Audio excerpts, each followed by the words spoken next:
Sorry I'm a little bit late today, everybody, but we are back now for our Facebook Live series. This is episode 4, I believe, of our weekly Facebook Lives, where we're going to come to you each Monday at 12:30 Eastern, and we will be giving little bits of information that are going to be able to help you solve your chronic health puzzle, or if you're already seemingly healthy with no symptoms, to be able to live a longer, healthier, better life.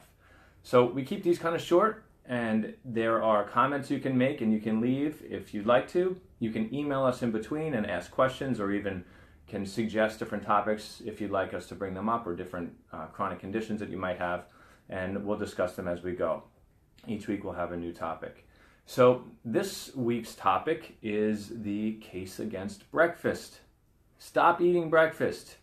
We're going to talk about intermittent fasting.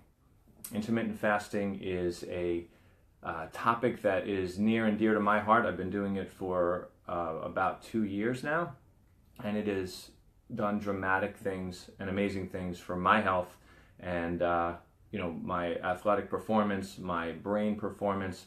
It has helped in a lot of different ways. So it's something I want to share with you, and it's something I'm an advocate of. So we'll describe what it is, how to do it, and different cautions that you may need to have before you go ahead and take that step of going through intermittent fasting. So first, let's talk about what it is. Intermittent fasting is essentially it's a pattern of eating where you go through periods of eating or windows of eating and then periods of fasting in between. And there's lots of different types of intermittent fasting a person can go through and you can learn about. But today we're going to we'll talk about baby steps, how we can kind of get into that process and begin to intermittent fast so you can get the benefits, the many benefits of fasting. So the way I advocate doing it and the way I eat is with a 6 to 8 hour eating window where I'm going to eat anywhere between 12 and 8, sometimes between 2 and 8. But I'm going to have that period of time when I'm going to be eating food. The rest of the time, I'm going to be giving my body a chance to heal and not to eat any food. There's other fasting techniques I use too, but today we're going to deal with that one specifically.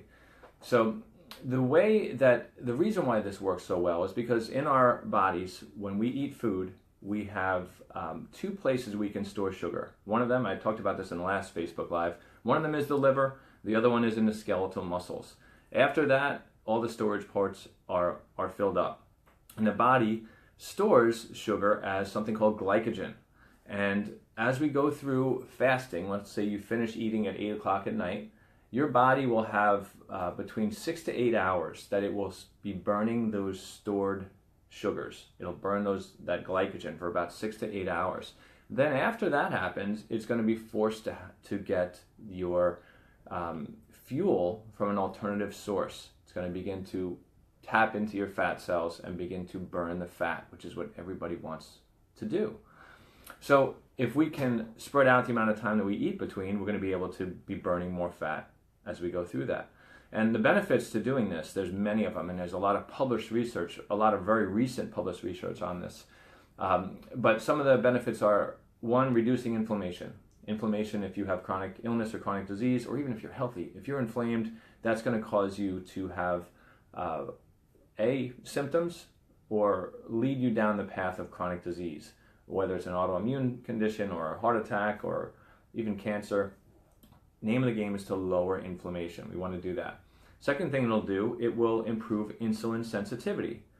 So for those people with prediabetes and diabetes in your family, this is something to listen to, because if we can improve our insulin sensitivity, diabetes is actually insulin resistance. So by becoming a person who fasts intermittently, you'll be able to improve that insulin sensitivity. We help our diabetic patients with this all the time.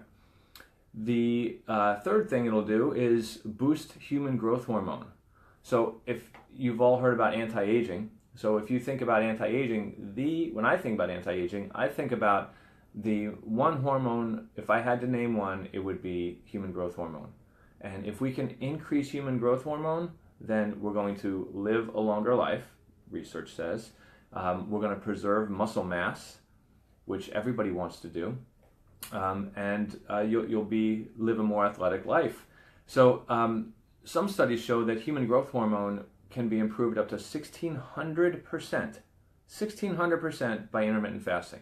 So if you want to have better HGH and better testosterone levels, then intermittent fasting is the way to do it. So the other side benefit to this is the fact that your body, when it will be burning this alternate fuel, those alternate fuels are called ketones. And our brain loves ketones. So when you're fasting and your body's burning ketones, you'll have clarity like you've never had. Your memory will improve and you'll just feel really, really good. That's personal experience. It works great. So those are some of the benefits, and there's a lot more. I'm going to probably do a whole webinar on this sooner or later where I'll list everything. I'll have notes and you guys can read about that stuff. But there are many, many benefits. So how do we do it? Well, if you're someone like me, when I first began, I would wake up in the morning, I'm thin, and when I wake up in the morning, I would need to eat within a half an hour. If I didn't eat within that half an hour, I would feel like I was going to pass out. My heartbeat would increase, my pulse would increase, I would begin to sweat. There were times when if I had gone too long, then I would feel like the room was closing in on me and I was blacking out. That's called hypoglycemia. And I had pretty severe hypoglycemia. I really needed to eat every 2 hours. If I didn't eat every 2 or 3 hours, it was going to be a bad scene. So I had this pretty badly. So when I began intermittent fasting, I had to slowly get into it. I had to heal my adrenal glands because the adrenal glands are responsible for cortisol production, which plays a big role with blood sugar. So my adrenals were shot and I wasn't eating enough fat in my diet. I was still in that low-fat mode. I think some people still think that eating a low-fat diet is healthy, but thankfully less and less people are believing that.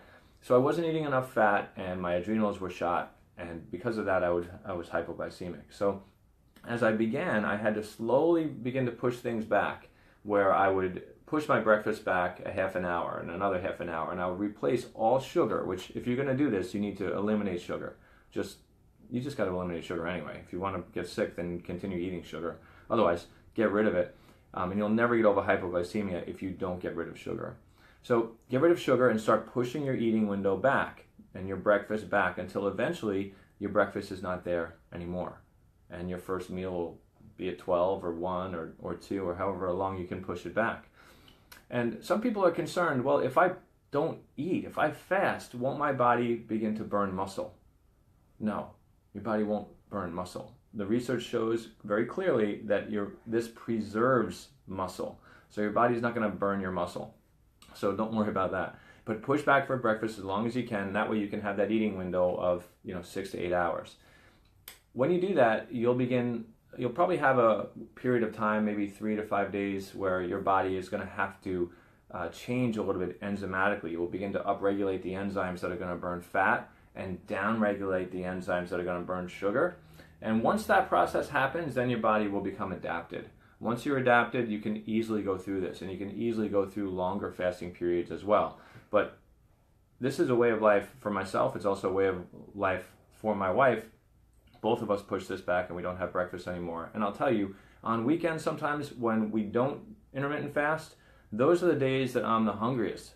I'm almost ravenous. If I have breakfast in the morning, I'm going to be hungry throughout the rest of the day. If I don't, we've all probably experienced this too. If you are busy doing a task and you're not eating, you feel like you can get through that whole task and you're not even hungry. And you look back and say, oh my gosh, I haven't eaten for, since yesterday. Well, that's kind of the same thing, and it gets even better when you become adapted to this whole process.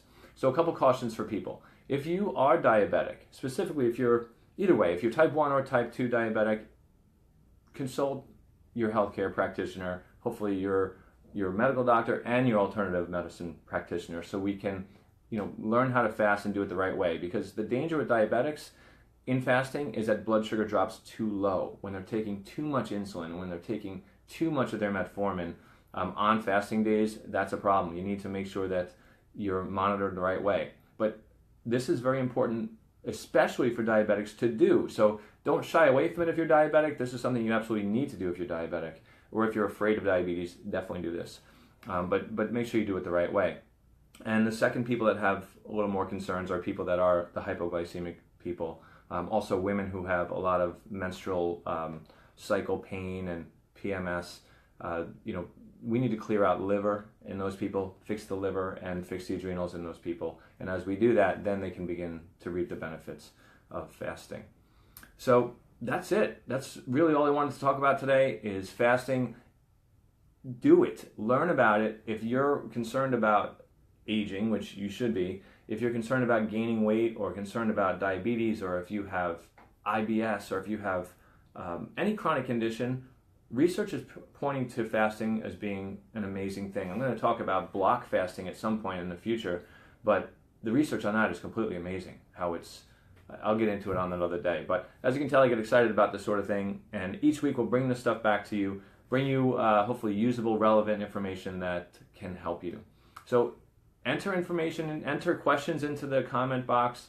If you like the video, please like it. If you feel like it can help other people, please share it. If you have questions, you can either email us or you can call us. And tune in every week at around 12:30 and hopefully at 12:30. And we will come back with some more videos for you. So thank you so much for watching, and I hope you have a great, great day.